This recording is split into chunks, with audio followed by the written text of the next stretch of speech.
The Dance of the Dragons isn't really a war between people. It's a war between the most powerful weapons the world has ever seen. So let's rank them, from the contenders all the way to the one monster nothing in the sky can stop. These are the great dragons of the Targaryen Civil War, ranked by raw power, their size, their fire, their ferocity, and the rider on their back. By the end, only one can sit at the very top. At number 10, Tessarion the Blue Queen, the cobalt dragon of young Daeron Targaryen and the newest beast in the war. She's small beside the giants, but she's of true fighting weight, swift, and her brilliant blue flames make her impossible to mistake. Number 9, Seasmoke. Once the mount of Laenor Velaryon, this lean silver-gray dragon spent years without a rider, until the low-born Adam of Hull finally claimed him. Tested in the brutal fighting of the Stepstones and lightning quick in the air, he punches far above his size. Number 8, Sunfyre, the most beautiful dragon ever seen, gold-scaled with shimmering pink wings and King Aegon's own mount.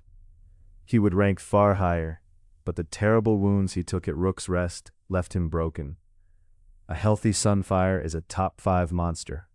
A crippled one is a complete wildcard. Number 7, Caraxes, Queen Rhaenyra's golden dragon, large and well-fed, but pampered her entire life and never truly blooded in war.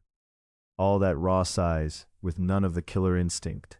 Number 6, Meleys, the Red Queen, scarlet, sleek, and one of the fastest dragons alive, ridden by the fearless Rhaenys Targaryen. At Rook's Rest she did the unthinkable, wounding the mighty Vhagar herself, before finally being overwhelmed. Proof that speed and a brave rider can hurt even a titan. Number 5, Sheepstealer, a wild, muddy brown dragon with a vicious underbite, untamed for decades, and now bound to Rhaena Targaryen. He is far from the biggest, but he answers to no one, and an uncontrolled dragon may be the most dangerous weapon of all.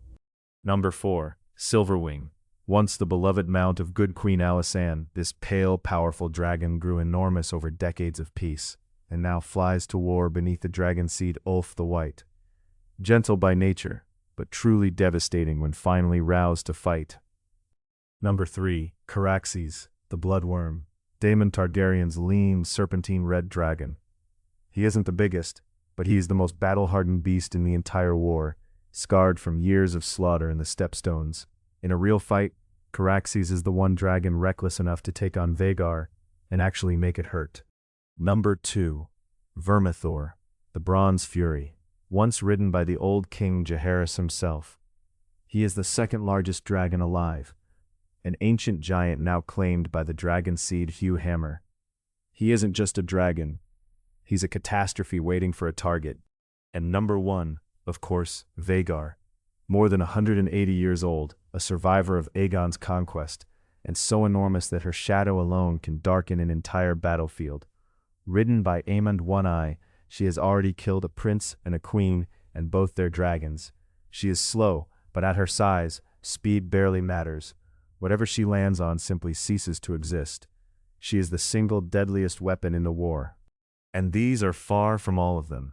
Young dragons like Vermax have already burned and fallen in the gullet. Wild monsters like the cannibal still lurk on Dragonstone, devouring their own kind. As the dance rages on, this ranking will be rewritten in fire and blood. For more from the War for the Iron Throne, subscribe to Fire and Lore.